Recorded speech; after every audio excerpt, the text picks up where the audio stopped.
Alright, this is Chat UCD.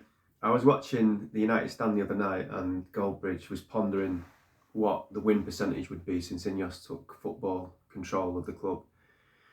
And someone in the live chat put that it's 37% win percentage since INEOS took over, and that's inclusive of cup games as well, which means it's inclusive of Erik ten Hag's cup run and winning the FA Cup and the cup run in the Europa League last year, all the way to the final. So God knows what it'd be if it was just league games, but 37% win ratio. I'd have to check that to double check that's right, but that's what they said. It's something I've wondered for a while, because I thought the back end of Erik ten Hag, which was the first part of INEOS taking sporting control, was absolutely awful, and then obviously it's been continually bad since then. But 37% is woeful. The Glazers, what would they think about it? Well, you know, INEOS are probably their favourite people in the world. They think they're doing a great job because they've kept them at the club. They have taken some bullets. They've made decisions the Glazers basically couldn't be arsed making in terms of an infrastructure level. They've cut costs. They've made the club more efficient financially.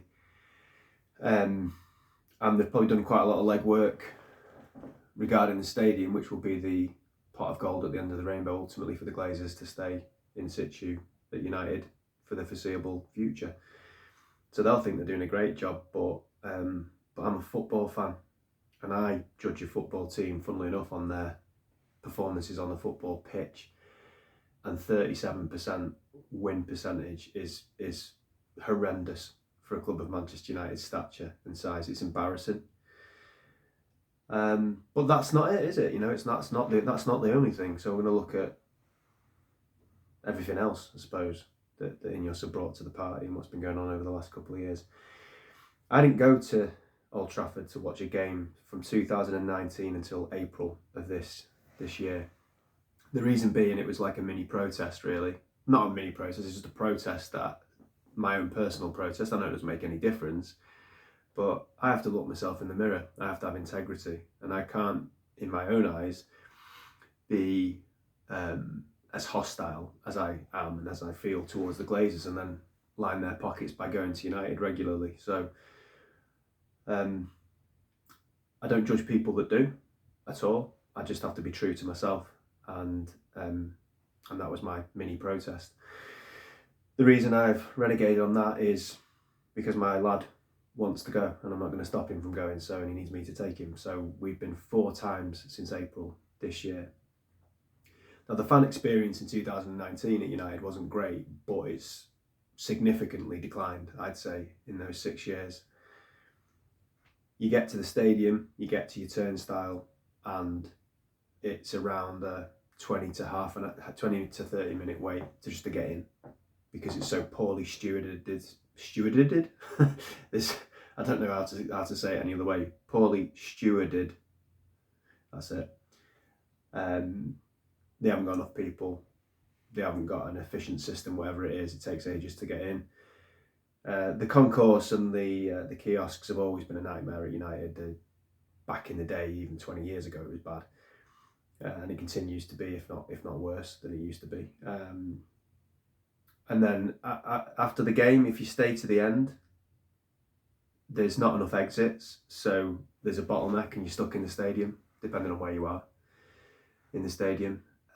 If you leave early, like I did on Monday, 10 minutes early because I was relying on a lift, on Monday night, I don't know if it was the council or the police or the club, or they're all in cahoots with each other, but for seemingly no reason whatsoever, by Lancashire Cricket Club, so quite close to the ground, they put the lights on red and kept them on red for 45 minutes. So essentially you're held hostage in and around Old Trafford when it's been a night game and you really just want to get home. Caused absolute chaos. There's no rhyme or reason to it. Some utterings from a copper about there'd been an accident on a tram a week earlier. What that's got to do with keeping the lights on red, I don't know. So the fan experience, as I touched on in a previous video this week, is woeful. So the club send you an email when you've been at the ground and a survey, and I absolutely went to town in terms of how bad it was. When they realise you're not satisfied, they give you list of multiple choice as to reasons as to why. I think there was 8 or 9 different reasons or categories, and you're only allowed to tick 3. Well, one of them was queues to get in the ground, so they obviously know it's a problem, and one of them was queues at the kiosk, so they obviously know that's a problem. So they'll collate all that data, and I think what will happen in the next year or so at United is they'll collate all this data, and under the guise of wanting the fans to have a better experience, they'll start giving check-in times to fans to alleviate the queues, because they won't spend any money to do it, and if it inconveniences the fans, it inconveniences the fans, and they'll say, well, this is what you've asked for. You know, the feedback is that the queues are too long, it takes too long. This is the solution we've come up with. And of course, if it's a 3 o'clock kickoff and your check-in time is 1:30 or 1:15 or 1:45 or whatever, and you're in the ground for an hour and a half or so, far from costing the club money, it'll earn the club money, won't it? Because what you're going to do, you're not allowed to take food or drink in, so you're probably going to get some food and drink. You're probably going to buy a programme because you'll be bored to tears, because the pre-match entertainment ain't much cop at Old Trafford. So they make a few extra quid out of their incompetence, which I think is a theme across the board at United. I asked, there's a few, I don't really have mates that are City fans, I don't know if that's a coincidence or not, but I asked a few lads that go to City, parents of the football team I coach, and a few people at work who I know are City fans, and just said to them, when you go, is the stewards there to pat down the supporters like a security check? And they said, yeah. And I know the joke is that City can't fill their ground, so there's not that many people, so haha, you know, like we all know that's a running joke with United and City. But in all seriousness, obviously there's still a lot of people going. And I said, how long do you have to wait, roughly, from when you get there to the turnstile to getting in? And they were like, 2 or 3 minutes, you just get in. Like, they looked a bit surprised that I'd asked. So I don't know what they're doing. Maybe they have more people, maybe have more turnstiles. I don't know, but they don't have the problems that United have. I went to Wembley in the summer with my mate to watch Oasis. 90 to 100,000 people going. All right, probably a bit more staggered in terms of how many people are going in at the same time. But we arrived at a time that was quite busy. Again, 2 or 3 minutes to get through from the minute you got to the turnstile, maybe 5 minutes. And it was such an insignificant part of the day. I don't even remember whether there was one of those scanners that you go into or whether it was just stewards patting supporters down. I can't remember, because it was, as I say, it was insignificant because it didn't take long. So other arenas are not having those issues. And speaking of Wembley, I mean, you go to Wembley, and I was, especially having been to Old Trafford, blown away by Wembley. It's like the space that you've got on the concourses, it's not even like a concourse, it's more like an airport waiting lounge.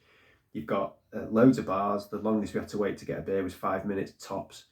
Loads of toilets. And I know, again, that what the club will say is, well, this is why we need the Wembley of the North. We need to give you a better experience. It's all for you. It's all for the supporters. We want you to have a better experience when you're there. Bullshit. Because there's very simple changes you can make, which just either I suppose it should have already been made, but would have cost money, and the Glazers didn't want to do that, or that you could make now. That wouldn't cost the earth, but cost a little bit of money. Maybe get more stewards. Maybe get more stewards who are competent, and I'm not being racist when I say this, but stewards who can speak English, who can communicate, who look like they know what they're doing, rather than young kids who can't speak English. Maybe put some more turnstiles in, if that's possible. Maybe have more exits. There's so much dead space at Old Trafford for such a big ground. There's so much just red wall where there's nothing there.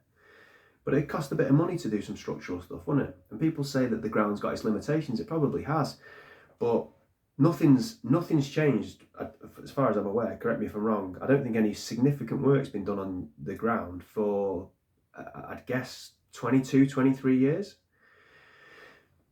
But what's also happened is there's the same amount of people going in now as there was then, but there's new rules and regulations. There are tighter security measures and stuff like that. And the club has to adhere to those things, but they've not made any changes to the stadium to make it more fan friendly, so that the fans don't have to be inconvenienced by those new rules and regulations, like being checked by security and stuff like that, because the club don't want to spend any money, and they certainly don't want to spend money to make the fans' experience any better. There's stuff you can already do at Old Trafford that's really simple that you're not prepared to do because you don't want to spend any money. And the only reason they want a new stadium, and I'm sure the new stadium will be better, and I'm sure it will be a better fan experience, but they just want to coin it in. That's the reason they want to do that. It's nothing to do with the fans, but they'll use the data they get from the fans to further inconvenience them or rinse them out of pocket, as in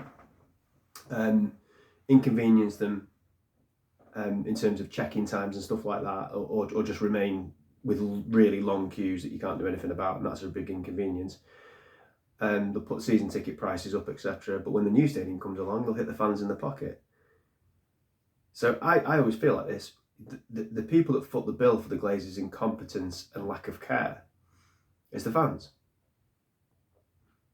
And the people that have to be inconvenienced by the Glazers' incompetence and lack of care is the fans. And we're also financing them to stay. It's absurd.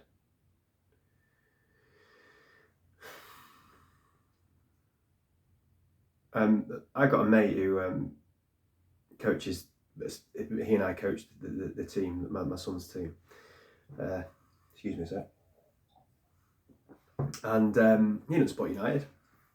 Similar age to me, so grew up probably not really liking United very much. And he sent me a video the other day,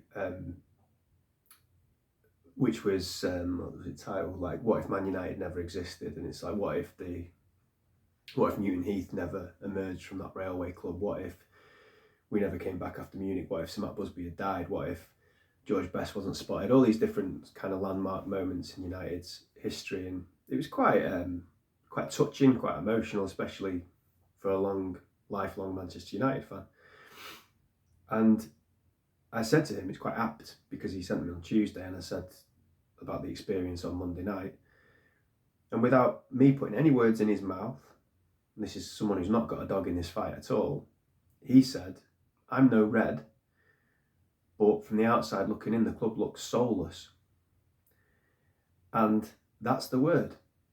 The soul has been stripped out of the club, but primarily by the Glazers, but INEOS have then put the nail in the coffin in that regard, in my opinion.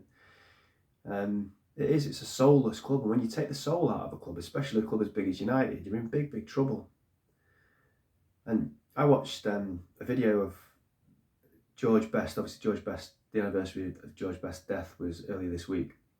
I watched a video of him in slow motion with this orchestral music in the background. It's almost like this is art form on a football pitch. And I used to watch stuff like that and I used to just get this amazing feeling of, I'm so blessed to support this football club. And I see it now and I can't help the way I feel. It feels tainted, because the people like George Best, Dennis Law, Bobby Charlton, Duncan Edwards, Sir Matt Busby, Jimmy Murphy, etc., who basically founded the more modern day Manchester United, it feels like their legacy and their memories are just being shit upon from a great height. So it's really bittersweet when you see stuff like George Best taking it down the wing, getting smacked, getting back up, scoring a great goal, lifting his hand in the air. It's really hard to feel exclusively positive about that, because for me, that isn't Man United anymore. That Man United is gone, and it's not the same thing. But when Bury ceased to exist back in whenever it was, I know they've kind of done a Phoenix from the Flames thing in recent years, but when they went out of business a few years ago, they will still have had memories, of course, different to ours, evidently, but they'd have had their own memories of highs from their time in existence, and I'm sure for them it felt like they're great memories, but we haven't got a club anymore.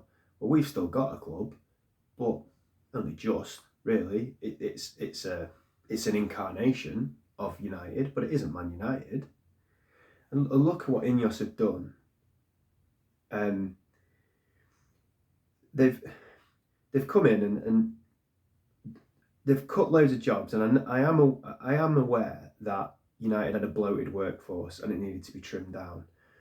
But a lot of that workforce was made up of people from in and around the area of the stadium and in Manchester.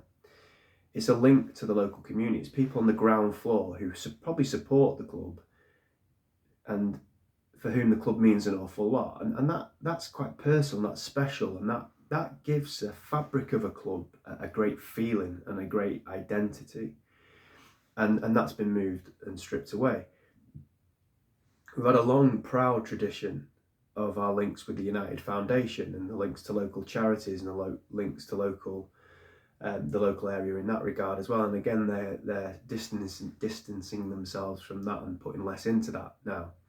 The turning point with INEOS for me was last Christmas, when I found out that they were cutting a £40,000 charitable donation to the ex-players charity, not players who were on really big money back in the day, but players from the 60s, 70s, 80s who might have fallen upon hard times, who might have needed some help with medical bills, help with palliative care, help with funerals, help with anything, because they used to play for this club.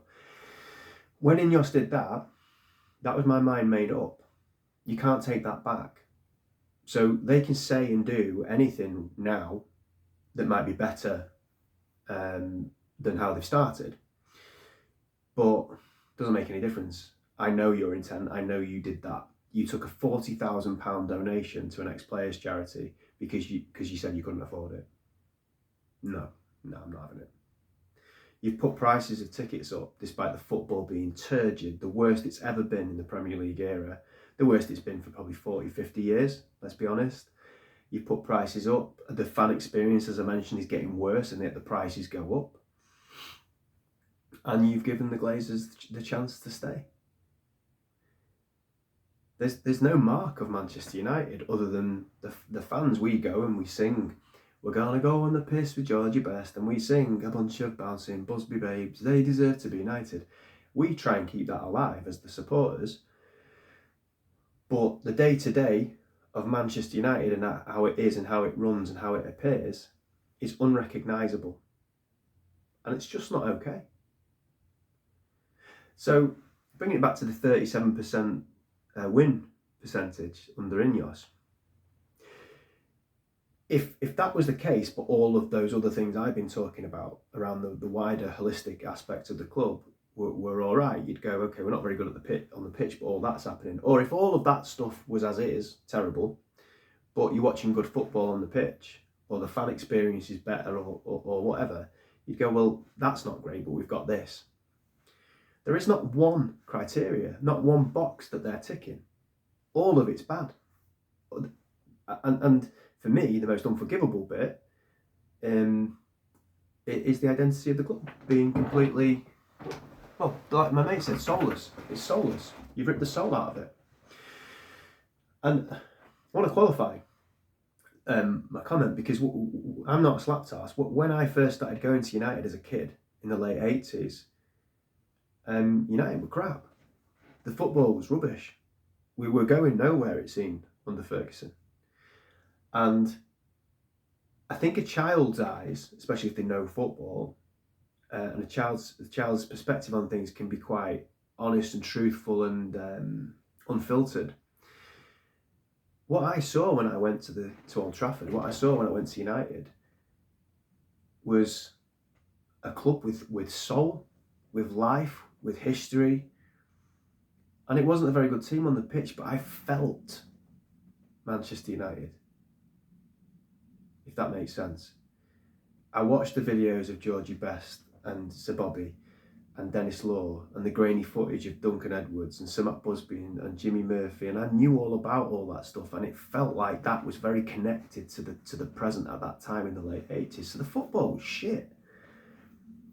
But I adored going to the game with my dad. And we'd go on the turnstile and you just get in, and guess what? Nothing bad happened. You didn't have to queue for hours and hours to get in, or, being facetious, half an hour to get in. No one bombed the stadium, It was all right. You could go on the turnstile and it would be okay. It was more than okay. It was really, really special. So you don't have to be great on the pitch. And what I will always forgive is positive intent. If there was intent to make this club great again, if there was intent to do the right things, if there was intent to connect with the supporters and make their experience better, and to align yourselves with the ideals and the identity of this football club, if all of that was true, then what we were doing on the pitch would be massively forgivable. But as I said earlier, there's none of that. There's none of that. And what you're left with essentially is a carcass of what used to be. And to end the video, the biggest shame of it all, as special and as sacred as this club is, no one will do anything about it. And that is as bad, or possibly even worse, as the fact that the problem exists in the first place. I was sat there on Monday night and I looked around me. I've got next to me my mate who's the same age as me, so we're in our 40s. Next to him there was another fella I'd guess in his 40s with his teenage lad. Next to me this side there was a fella who I'd say was probably early 60s. He spent the whole game moaning about the team. Next to him was a guy I'd guess in his 50s. Next to him was another guy in his 50s. In front of me was a guy who I'd guess was probably about 70. Next to him was a guy who was about 60. So just my immediate people around where I was sat. And I'm not expecting 50, 60, 70-year-olds to start getting on the pitch and getting a game kicked off. Getting a game called off. Of course I'm not. But for them, at their age, I imagine, surely they feel as aggrieved and as upset and sad as I do about this. They're older than me. They've probably seen even more than I've seen. Some of them might have even just about caught Georgie Best, or certainly would have been very close to their frame of reference when they started supporting United. And I'm like, is this really all right? Are you all right with this? Not necessarily the football and pointing at the pitch, but just the whole thing. Are you all right with this? Is this okay? I mean, it's absurd that a club the size of Manchester United is in the state that it's in, and I keep reiterating, I'm not just talking about on the pitch. Holistically, the state that it's in, the things that they're being subjected, this club's being subjected to by these owners and the people that have come in to supposedly make it better. Is this all right? A club of Manchester United size, and we're not doing anything about it? Shame on you. Shame on you. Because you know what? Things happen that are out of your control. But then it's how you respond to it, which is the measure of a person or a group of people. And United's fan base has failed miserably. And I will leave it there. Glazers out.